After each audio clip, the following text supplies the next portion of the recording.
Welcome to Unlock Your First Six Figures Morning Show. I am your host, Shay Cannon. I'm an award-winning fractional chief operating officer with an exclusive clientele of 6 and 7-figure CEOs. However, I have a mission, and that mission includes you, entrepreneurs and small business owners who are spinning their wheels and struggling to get to the first 6 figures in business.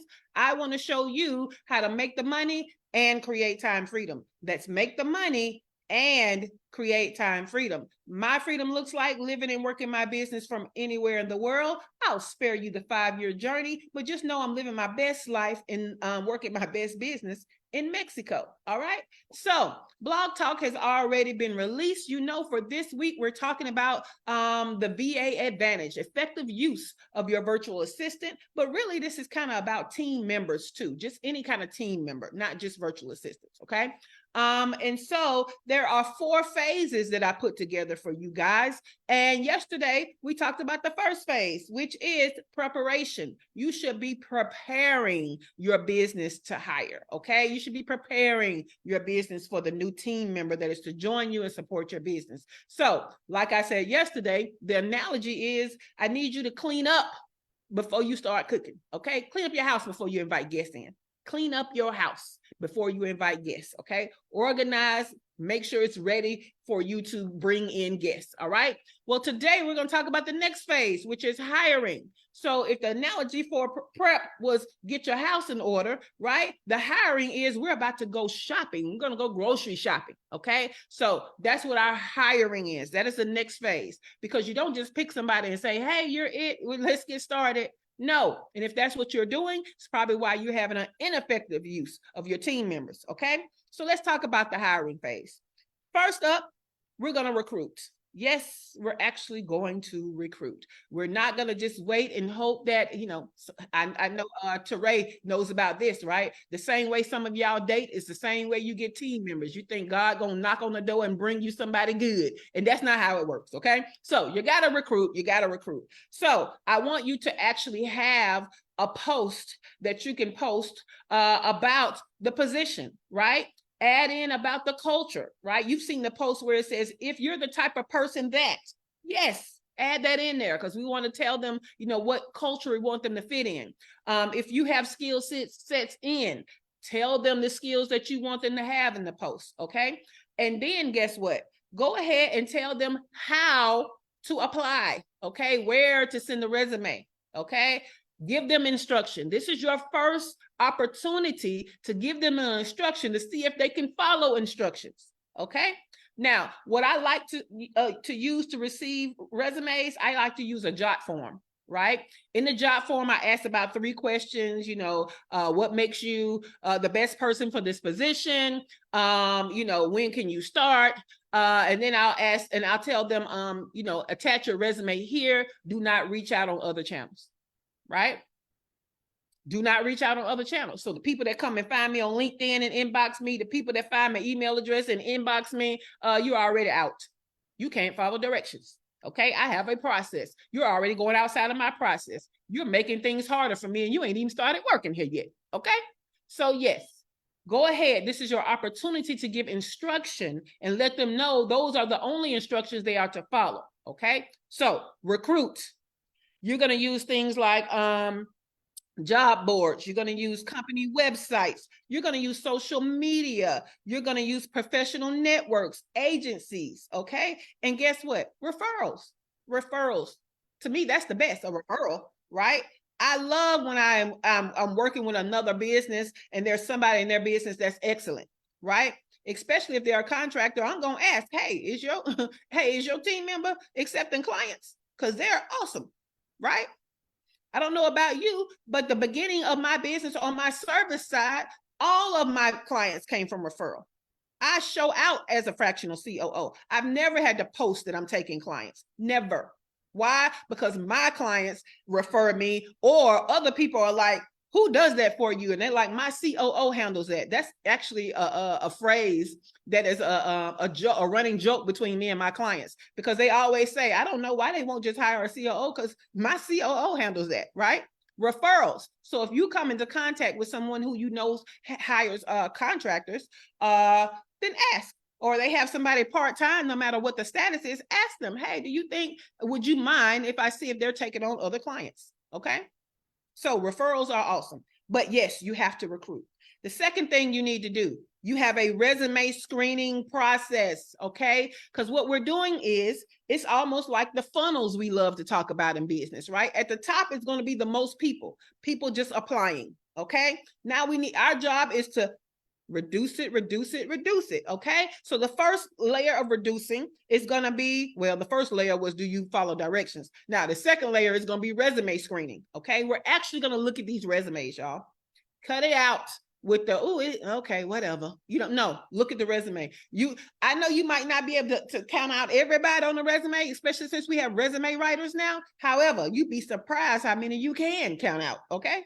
So resume screening, I want you to review the resume. We want to have a shorter list of candidates. This is what we're looking at.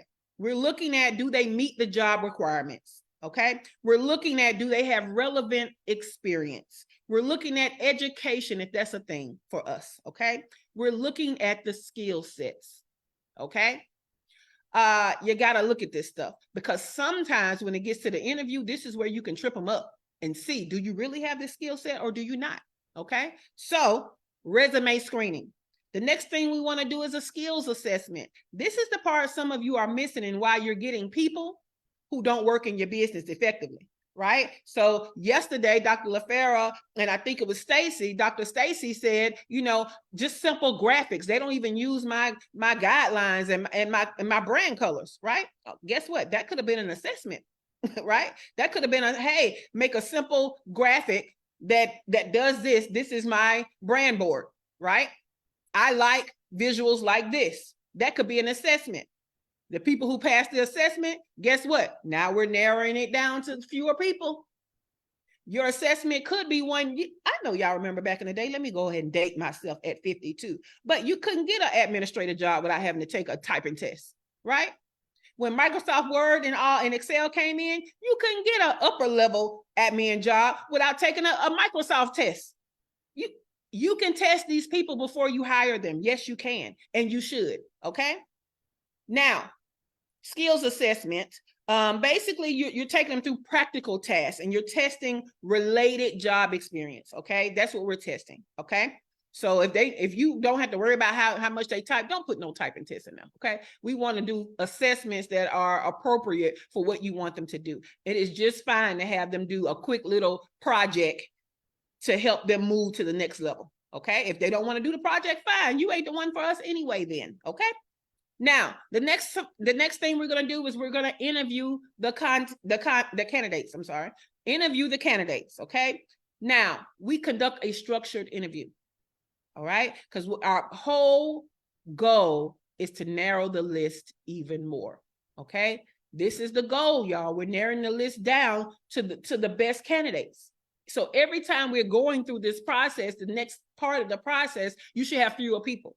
If you got the same amount of people going through this process, you're not doing it right, okay? So we want to use behavioral-based questions, okay, to understand, do they fit in the culture, all right? We want to use problem-solving questions to see, are they a thinker, right? That's something else we talked about. If we don't want a doer, we need to ask thinker questions.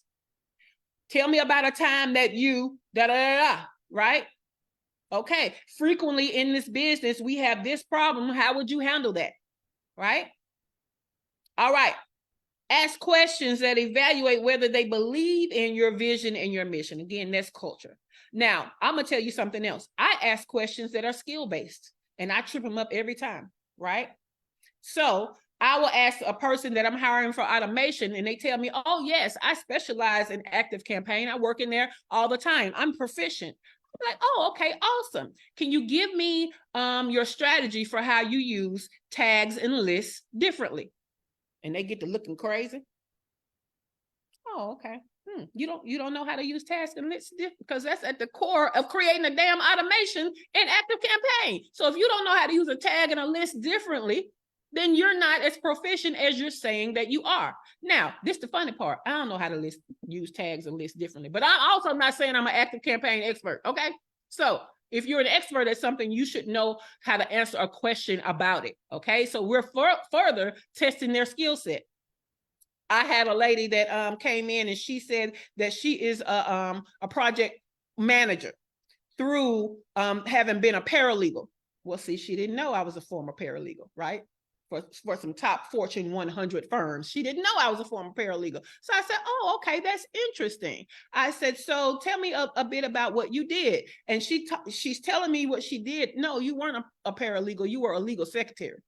And there is a difference. And guess what? Project management is at its highest if you were actually a paralegal, because they do case management, right? With deadlines, the harshest of deadlines, right? So, no, boo. So you out, right? So you can use the interview to see, are they who they said they were on paper, right? Because what we know is resume writers are giving us hell out here. They doing the best resumes. So if you have picked your favorite based on the resume, you're probably going to end up being disappointed when you interview. Okay, so make the interview count. Now, the next thing you're going to do is you're going to do some checks. Okay, you're going to do some checks. We're going to verify those references. Yeah, we call them folks. I don't care if it is your cousin. Your cousin better be on point when I call. Okay, we are checking job performances. We are checking if it is needed, background checks.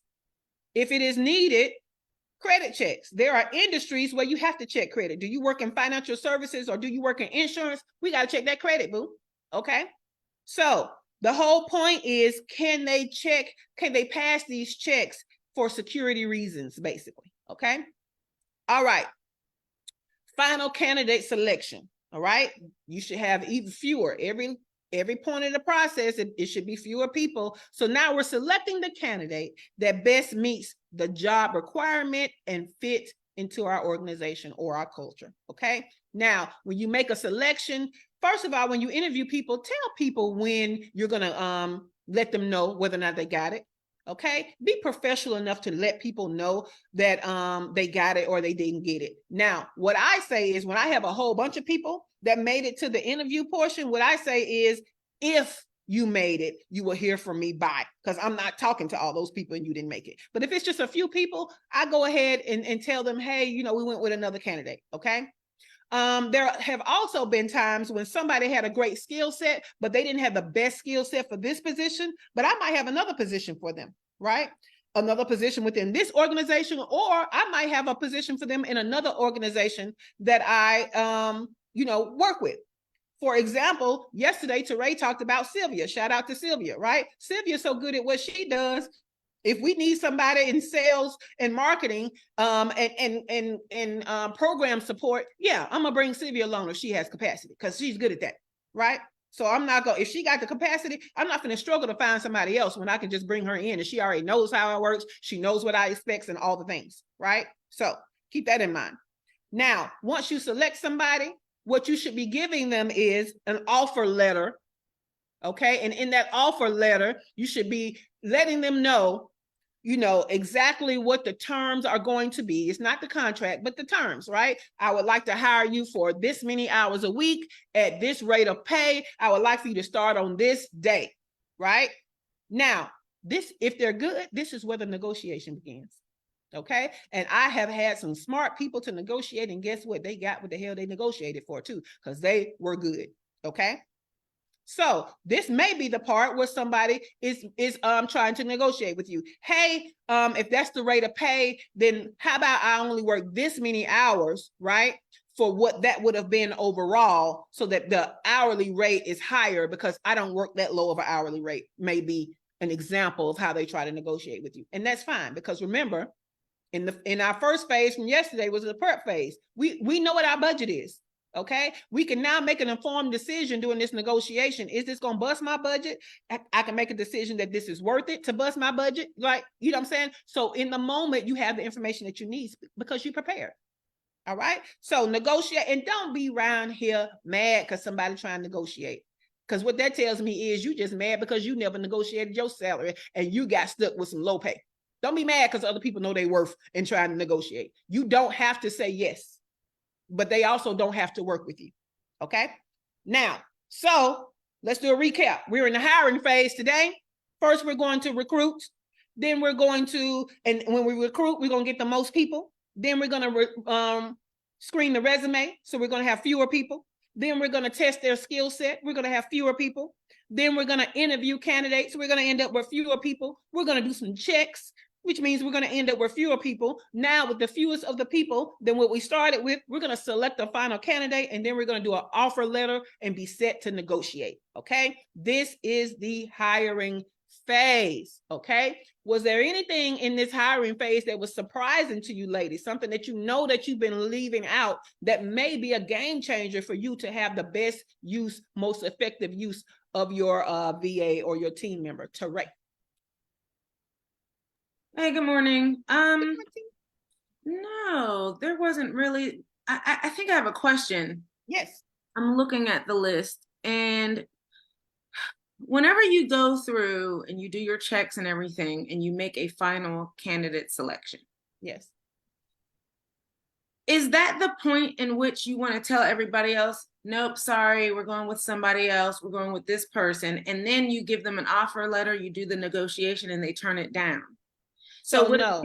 So right. Great question. No. So what I do is I give that person an offer, and I give them a deadline to accept the offer. Mm-hmm.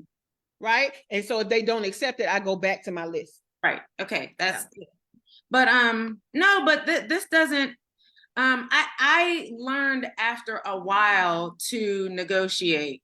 Whenever I was getting my daycare director position, they offered me a price, and I was like, oh no, like I can do this job, I'm going to do it great, but that is not going to work. And they were like, well, we can't pay you more than that. But what they did, Hassan at the time was 3. Mm-hmm. And they said, if we give you free daycare, will you take this amount? I was like, yeah. Like, what? Like, daycare was, $650 per month per kid, and you're going to give me free day. That's worth it. Exactly. So I had to negotiate that. It wasn't an amount as much as it was, if I don't have to pay daycare, then this amount is fine. So, yeah. Of course. There have been times where we have hired people they're a contractor, right? And we allow them to use our resources to better their business, right? And so it may have nothing to do with the position, but it's an added benefit. So think about when you are hired on, you don't just get your salary, you get benefits. So what you can't do in salary, make up in benefits, mm-hmm. right? Whatever a benefit is to that person. Now, it can't just be what you want to give, right? It has to be something that's actually a value and a benefit as the definition of the word for that person. So definitely, most definitely. All right, Glow, adding a team member. What do you know you need to add into your hiring process from what we talked about today? Let's see if Glow can come off the mic. And we have Keith Munn over in the group. So Keith, feel free to answer this question in the comments. We see you over here on Facebook. Thanks for joining us. All right, we're going to move on to Cheryl. Cheryl, from what we're saying you're supposed to do in this hiring phase, what is one of the things that you know you need to implement because that'll help them be more effective for your business? I'm pretty much doing that because I used to do hiring in corporate. Mm-hmm. And so, at this point, it's rinse and repeat. I'm always looking to see, new practices, that kind of thing. But at this point, it's pretty much on point. Love it. Love it.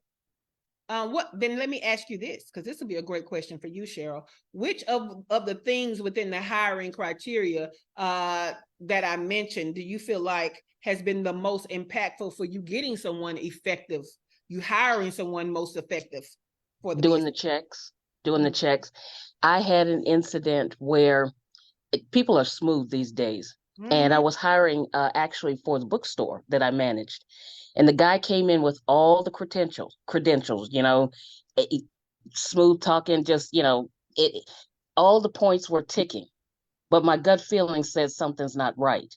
So I called the last employer that he had. Mm-hmm. And they said, we don't seem to have any information on this person.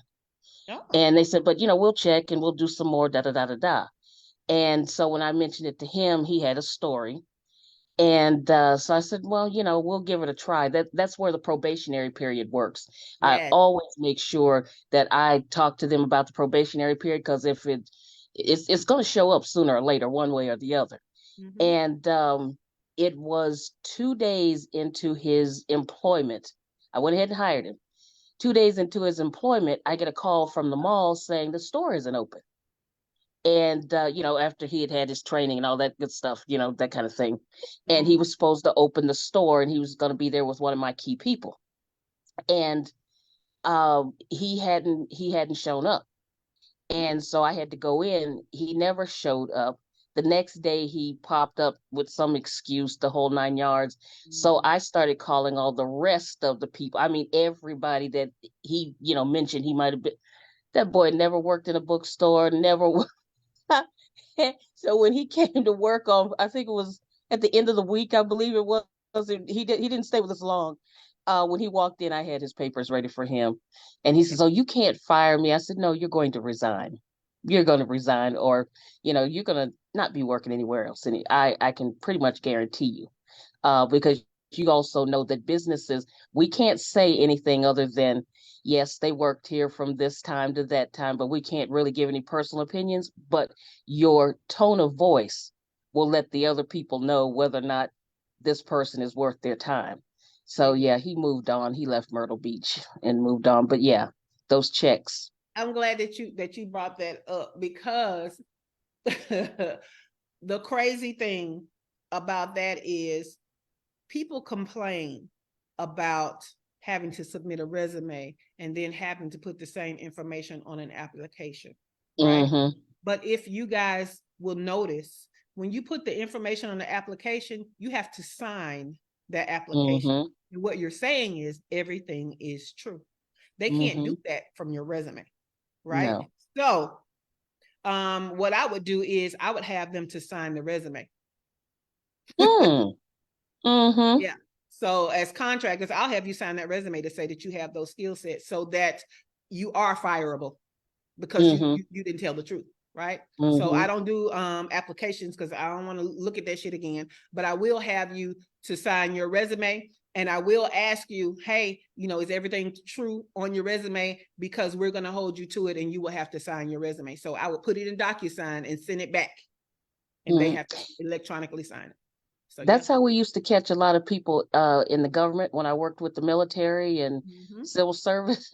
You lie on that document. I don't care if you lie about your birth date or it's an accident. If they find out, you better make sure that it really is an accident, because they're not playing, and you can get 20 years Mm-hmm. just for it's like, seriously.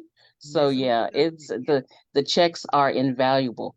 And they the other thing about the checks too is that it can also reveal that they have more skill sets than they discussed with yeah. you. And so, that can also make them a better candidate, or especially when it comes down to, today people are learning, we're lifelong learners in most cases. So it can really come down to the person that has that extra skill set, being the best for your employment needs. But I released the Exactly. mic. I love it. I love it. Thank you, Cheryl. Dewana, from what we talked about today in this hiring phase, what do you know would be the most effective in having someone be more effective in your business? You actually presented some really, really good points. Good morning, everybody. Um, it's right on point. I didn't really pick up anything that was too far outside of what I've always done or what we've always been through. I Mm-hmm. will say that just the it's funny that you guys are talking about people's skill set and how they present themselves. That just kind of cracked me up because they're so true. But other than that, it's right on point. So great job. Cool beans. Love it. Love it. Dr. LaFera, look, we're talking about this because you brought it up last week, right? You were one of two people that brought this up. And so we're on this subject matter of hiring VAs or just team members, right? So what do you feel like in this hiring process that you were leaving out that could have been impactful for someone being more effective in your business? Good morning. Martin. I feel like um, the part about the discussion y'all just had hurt a lot of it, but getting them to sign something is, I don't guess it's so important for international Filipino people, but I didn't get them to sign their resumes. I would get them to sign a contract and send it back to me. I did weed out the people from like the initial application pool from all from the source that I had asked them to that I had it posted on. But I did weed them down. I usually did what I used to do is do like one big long interview, and then I would give like a list of people that met the criteria. And then I noticed like, and that's why I haven't hired anybody lately. It's because like they all say they're a lot of them say they're project managers. They all say that they have this certification in social media and all this stuff. I'm like, okay, great. I'm like, who did you work for before? I look and see who they worked for before they worked for somebody. But I don't ever go back and check to see that information, see what they did, but I give them an assessment. It hasn't been for graphics because before I didn't know I needed, when I feel like you say you're good at graphics, I feel like you go to my website when I told you to look at my website and just make it look like my stuff, but they didn't. And it was consistently like that. So then I started saying, if your stuff doesn't look like mine, then that's not going to help my business grow. But what I didn't do that you said was to like have the different, like have the specific questions, like because I would have them create videos and edit the videos and that type of stuff, like initially, but I wouldn't say specifically like the detailed question like you did with the. So how do you differentiate the tags versus the list? Yeah, how do you do that? Like, but the good thing, Dr. LaFera, is most of the time with us being solopreneurs first, we have been doing this stuff in our business, right? And either we've been doing it well or we know what's stopping us from doing it well. So that's kind of what's going to frame your questions, right? So even with graphic design, I'm going to say, I have a brand guide. Tell me how you would use the brand guide to create my graphics, right? Yeah. And so I'm listening for them saying they're going to use the hex code for the colors. I'm listening for them to say, oh, it's easy. I'm going to look at your font. If I don't have the font, I'm going to download the font. Because what we know is the fonts are free. All you got to do is go and Google them and then download them and input them, right? Or use them in whatever. I'm going to ask you, what is the technology that you use to create your graphics? I'm fine with Canva. I actually prefer Canva, even if you use something like Adobe Illustrator. Because what I know is, Adobe Illustrator is great for professional graphics, but I don't need Adobe Illustrator for social media. You know what I'm saying? So I would prefer it being Canva, and I would prefer you use my Canva. You know what I'm saying? So that's another thing. So I want to know if you're proficient in Canva. So I'm gonna ask you some questions about Canva, because I'm working in Canva, so I can ask you a few questions about that. Do you use the templates and just change colors? Do you use the templates as inspiration? You know what I'm saying? I'm looking for things like that. What exactly are you doing? Looking at my website, right? How would you go about doing so and so?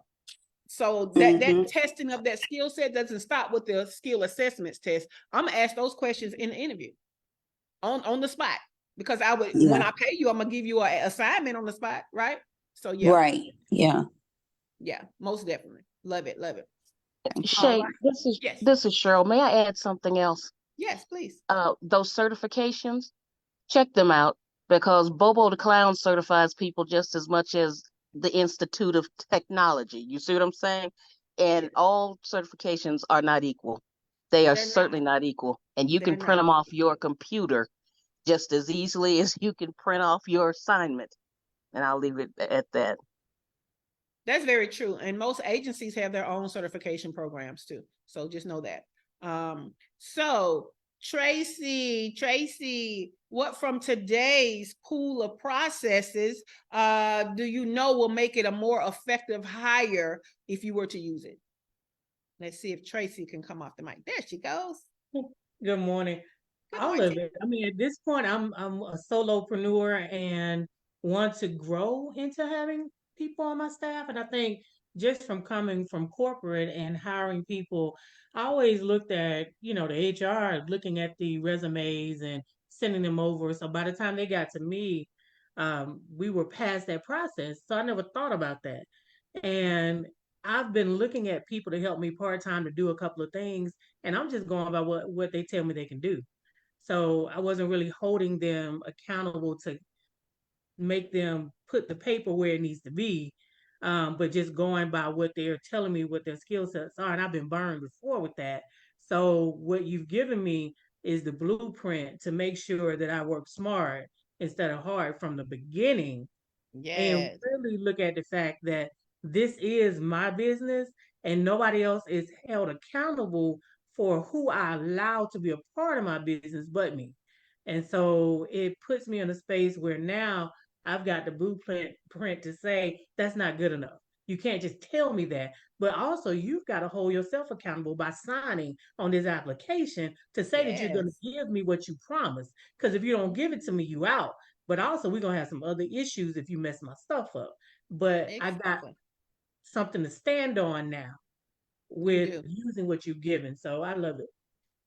And so what we know is Cheryl, I talked about probationary period yesterday. Cheryl talked about it yesterday and today. You should have that in your contracts, right? Under the termination clause and all of that kind of stuff. Because you have to have a way in the contract to get rid, like the minute they don't qualify no more, I can get rid of you. You see what I'm saying? Now, what I do is I have in the contract that they have to give a 2-week notice and I have to give a 2-week notice. And what that does is it allows, if they want to quit, you at least have 2 weeks to hurry up and get somebody in there or get your thoughts together, reorganize your business, whatever. But it also is good juju, I'm gonna say, to give them a 2-week notice, so that you're not messing people up, right? So whether they lied or whatever, most people are not doing things to be malicious, they're doing things to survive. Okay, and so what we want to do is we want to honor that, give good juju, and then within those 2 weeks, give them whatever task that can be of value that you can, like what were they good at, right? Let them focus on that, right? Whatever. Have them do some menial tasks, get some stuff out the way before the 2 weeks are over, and let them know, hey, you're getting your, final paycheck. These are the things we need you to do within the 2 weeks to receive, the pay for the last 2 weeks, basically. And so that's a good thing to do. So I love that, Tracy. I love that. So on yesterday, y'all, we talked about the labor laws and the distinctions between. Excuse me. What'd you say, Glow? I think did you ever call my name? I did, sweetie. You didn't answer. Would you like to go now? I missed it. My bad. No problem. I'm sorry. But y'all know you're supposed to speak up. So go right ahead, Glow. So I do have a question in regards with this, right? Okay. I know that yesterday I did mention in regards with an assistant, right? Mm-hmm. But what she did mention to me is that I would be like her very first client. Like this is something that she wants to do. Mm-hmm. Should I go with her, being that I'm her first client? So should I go with her, or should I go with someone that's experienced? Because I remember us talking about we shouldn't have to tell people what they should do. I feel like that I would be telling her, oh, you need to do this, you need to do that. But I feel like if this is her first time, that's what I'm going to be doing. And I don't think I have time to be telling folks this is what I need to be done. I feel like I should just tell them one time and go on by my business. But I do want to give her a try. So I'm on the fence. So what I'll say about that is all business owners don't want to have to tell nobody what to do, but then those same business owners don't want to pay the rate of somebody that's an expert at what they do. So you have to ask yourself, what is your budget, right? So go back to the prep from yesterday. What is your budget? Because sometimes you want to demand a decision maker, but your budget say doer. You know what I'm saying? So that's the first thing. The second thing is you can definitely give her the assessment that we talked about today. Give her an assessment to see how she would do at that as a part of deciding whether or not you want to hire her. I can't go by her saying this is her first time and you'll be the first client, because if she's been doing it in her regular job and she just hasn't gone out as a contractor, she could be an expert. You're just the first contracted client. You know what I'm saying? So that's not enough information for me to tell you that, but that's why we have these processes in place. That's why I'm giving you the processes. Does that make sense? Okay. Yes, ma'am. Thank you. Because I'm gonna tell you, the first person I was a fractional COO for, I got in that motherfucker and did the damn thing, right? Because I had done it before. It just wasn't under the label fractional COO. It just wasn't under the label independent contractor. You know what I'm saying? So everybody that says you would be my first client doesn't mean I don't know what I'm doing. It means that my status has gone from W-2 to independent contractor. That's what it could mean. So that's why you're going through these processes to see what does it mean to you. I don't care what it means to her. Okay. Right. And then you saying that I kind of want to try her. To me, that sounds budget. You know what I'm saying? So get ready to hire a doer. You should have structure in place. Tomorrow, what we're going to talk about is training and development. That's the next phase. So pay attention to that tomorrow, Glow, because even if someone is an expert, they still are not an expert at your business. So to borrow Teray's expertise of dating, somebody could have been married before, right? But they don't mean they've been married to you. They still have to learn you. Okay. So even experts have to learn your culture, how you do things and all of that kind of stuff, how you like things presented, that kind of thing. Okay. So yeah. I love it. Thank you so much. Not a problem. Teray, you got your hand up. No, based on what you just said, my sister has been married to her husband for 18 years, and she has this saying. She says, I'm not married to a husband. I'm married to a Mike. You know, it's very specific. I'm married to Mike. I'm not married to a husband. So it's the same concept. You know what I mean? This person does what they do, but this person is an individual and they have their own, you know, key skills and, you know, quirks and personality. So you have to be specific in that. Yeah. And it might not be them. It might be you, hell, quirk ass. You know, so it could easily be us. I'm going to tell you, for me, I am very, so at one time I had a personal assistant that would come in my condo and work for 8 hours, right? Let me tell y'all how I realized one of my quirks is I don't fucking want you talking to me all day long. Okay, because I'm on meetings all day long. I talk all day long. I would have time in the meetings and I'm taking a breath. I'm just trying to get my mind right. I might play a little game to wash my brain off, is what I call it, whatever. But as soon as the meeting would end, he would come in with questions. So that meant somebody was talking to me all day for 8 hours straight. I was losing my fucking mind. You know what I'm saying? And it was not that person. Like, when the hell else am I going to ask you a question except for when you're not in the meeting? So I had to set that structure. And I said, okay, this is what we're going to do now. From now on, at the end of the day, or at least by 7 a.m., okay, I'm going to set all of your tasks up in Asana. Okay, you got from 7 a.m. to 8 a.m. to ask me questions about your tasks. Okay, then you should be set to work until about lunchtime. Okay, before we go out for lunch, let's go ahead and talk about any questions that you have. Okay. And so now the next touch point is probably going to be around 3 o'clock, right? Before an hour before you end the day, ask me questions, right? But what you not finna do is every time I hit leave meeting that you over here on my neck asking me questions. Man, I was about to, y'all don't understand. And I knew it was me. It was me, right? And other people are not responsible for your triggers. They're not. But I was triggered as fuck, let me tell you. And I did not know. I had an attitude. And I know he was like, what am I doing wrong? It's not you. I got to figure this out. Let me put some structure to this because I can't do it this way, right? So sometimes it's not them. Sometimes it's you. But you should be able to work that out with structure every time, right? So cool. Dr. LaFera said that's a trigger for me too. Yeah, but guess what? You got to put structure around it, and it's your job to put structure around it. So yeah. Okay.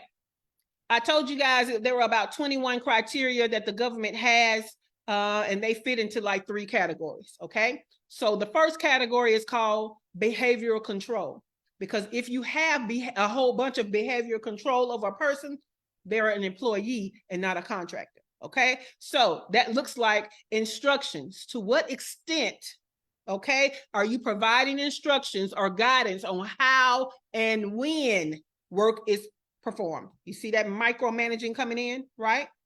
Training, and this is going to be good for you to remember for tomorrow, whether the employer provides training on how to perform the actual job. Okay, so you're training them into the position. That's an employee, okay?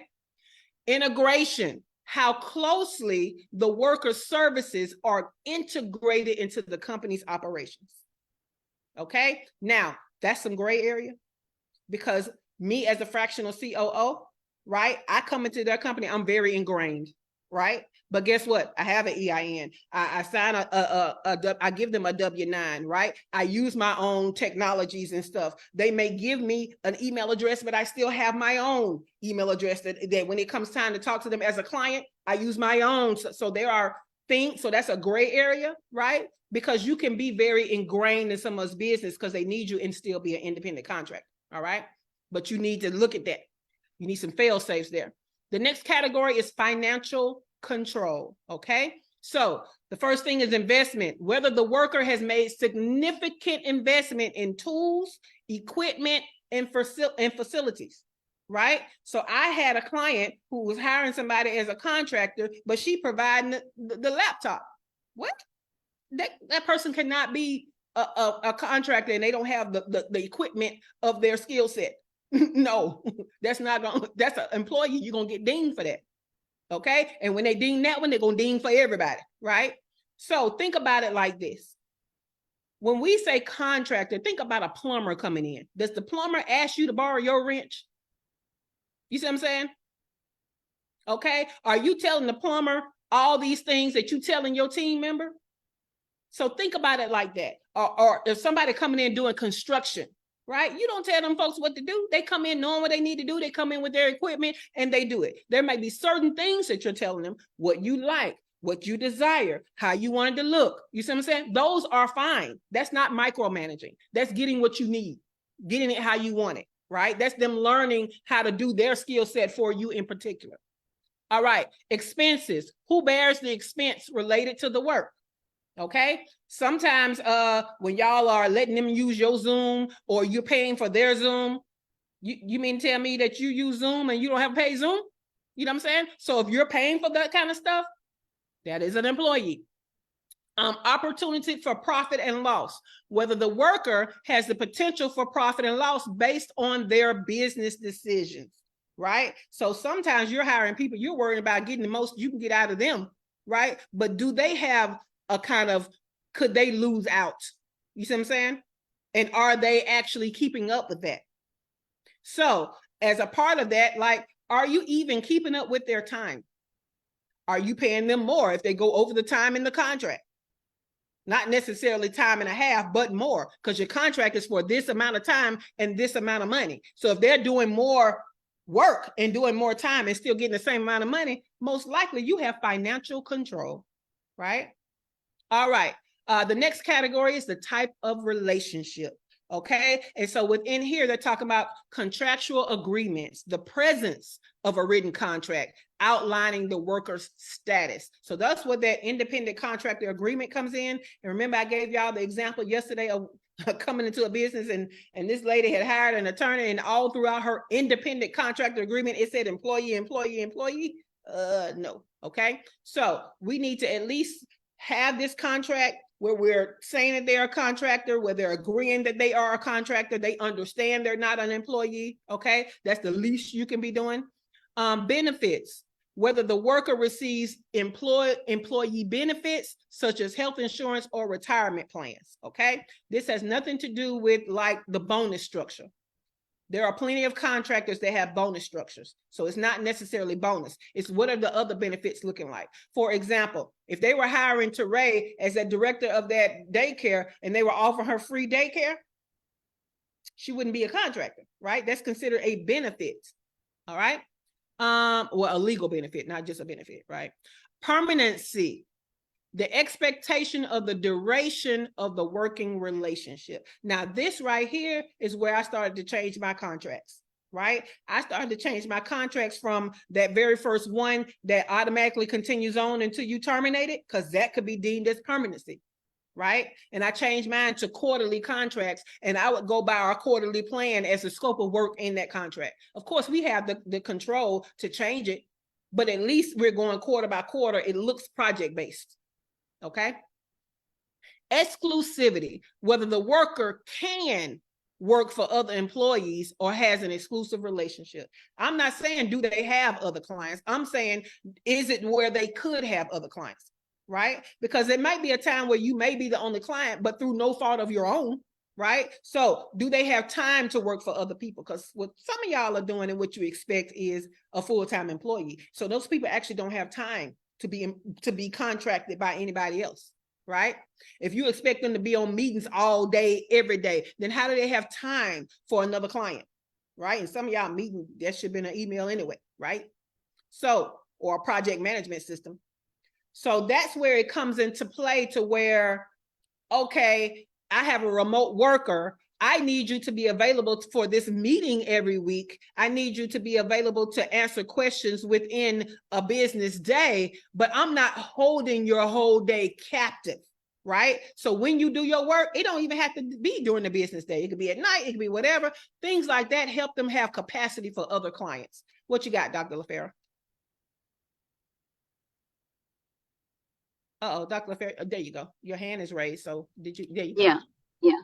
Okay. So in the past with these people, one of the reasons why I'm very empathic. And I take the excuses about the electricity going out and stuff like every 2 days, every week and stuff. But like when you are putting stuff in the contract saying, okay, if this isn't done, if this isn't met, in this position that you're hired in, like how do you do that, and where do you do that? Do you create a specific section in the contract to say, you these are terms for dismissal? Do you do that, or is it understood from? You know what I'm saying? You don't leave it. It sounds like you don't leave it. So it's not understood. Nothing is understood. It all needs to be in the contract, right? And so this is where an attorney comes into play to give you the correct legal language, right? Because even though I'm a former paralegal, I'm not a licensed attorney. So what I do is I address everything in a contract, right? If I don't know the words for it, that's what an attorney is for, right? But that's also why you have clauses in there that says, a clause in there that says, it's what do you call it? Severability. That if one clause is found unlawful, that doesn't make all other clauses unlawful. So that if you are over there creating your own clauses and didn't seek the advice of attorney or let them draft it up, if that clause happens to be unlawful, it doesn't, negate your entire contract, that type of stuff. But again, this is why we have attorneys to look at contracts for us. So if you didn't know, it's easier and it's cheaper to have an attorney look at an existing contract and update it than it is to have them to draft your contract from the beginning. It should be easier and cheaper that way. But yeah, that's what their attorneys are for. But also, Dr. LaFera, in the Philippines, they cannot control that power thing. And yes, some could be using it as an excuse to get an off day or not talk to you that day or whatever. But that might mean you need to come up out of the Philippines, right? So again, some of this stuff is because we have budget issues. Because there are other places that have VAs but you would have to pay more, right? But guess what? They got power. So we have to look at that. I'll tell you, one of the best VA agencies out there happens to be somebody else that was in the mastermind, Dr. LaFera, and that is Tequila Shabaz's agency, the Kivas, the Key Support Solutions.com, I think is what it is. But those Kivas, that damn Tequila run a tight ship. She really does.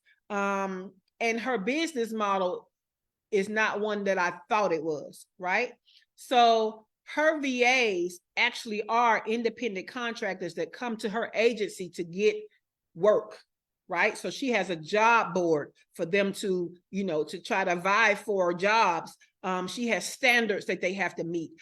She has standards that you have to meet. Like you might not have an onboarding system and all that, but you're going to have to create one before her people will start. Right. And so I love the way she has it set up. I love that she tells you, hey, your budget seems to be for $20 an hour, but for what you need, you might have to go higher. And in fact, if you want to go lower, we're probably not the agency for you, because we have to make sure that our people are performing, and nobody is going to vie for this job at $20 an hour that actually has this skill set. You see what I'm saying? So I love that. I have encountered certified project managers from Jamaica. And baby girl was, let me tell you, she was on it. She did exactly. She had the CEO coming to me asking me, hey, so-and-so said this. What do you think about that? I said, I think she's doing exactly what I told her to do, right? Because what I told, she was a thinker. So what I told her to do was, as you're following our project management stuff, I want you to make it more efficient. So I want you to suggest things that's going to make it more efficient, make it work better, make it be more scalable, right? Well, the CEO was married to the systems that she had in place, because that's the way she did things, micromanager, right? So when the project manager came to her and said, I think we need to do so and so and so and so, she took it personal. So, but she didn't want to say that. She just said, what do you think about this? And I think what she expected me to say was, oh, she out of line. She shouldn't tell you that, or she's disrespectful. No, she's doing exactly what I told her to do. I told her to make the systems better. I didn't tell her to do it the way you want it done. I told her to make the systems better.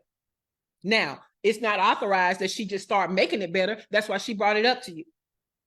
So how, now it's time for the discussion, like how we're going to implement this or whatever. But yeah, sometimes we just have to come out the Philippines.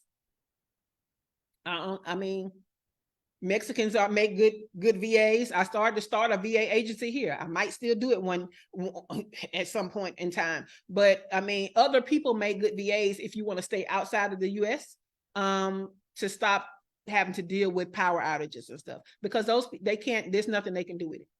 And there have been a couple of times here in Mexico that I've had power issues or internet issues, right in the middle of hosting a meeting, right? And what am I supposed to do? Right? What am I supposed to do? Now, for me, I already know I'm already a OCD type person. So I have my phone on the network. I can create a hotspot, that type of thing. Get stuff done, come back on the meeting, all that kind of stuff. However, are they a doer? You know what I'm saying? If they're a doer, they're never going to think to have all that. Do they even have access to that? How much does that stuff cost in their country? I think I've shown y'all before that when the power go out, I even have a portable generator that I keep.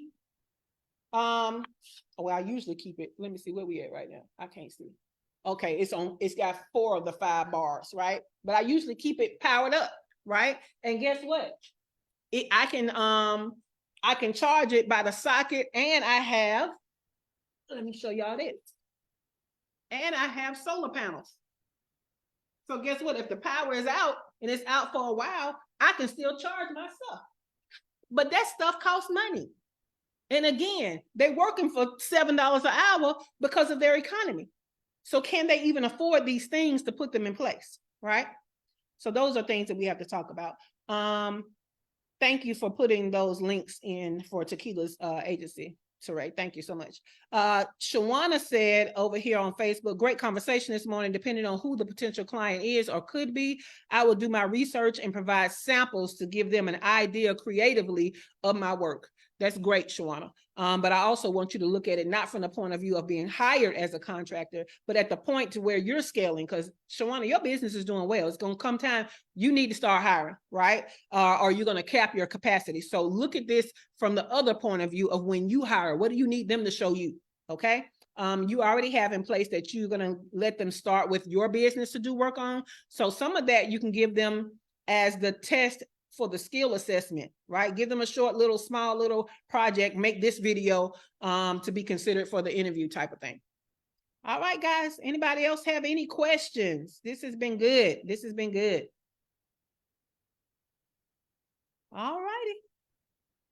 Well, have a great day. Like I said, tomorrow we're going to talk about training and development, and we're going to keep in mind about contractors versus employees tomorrow.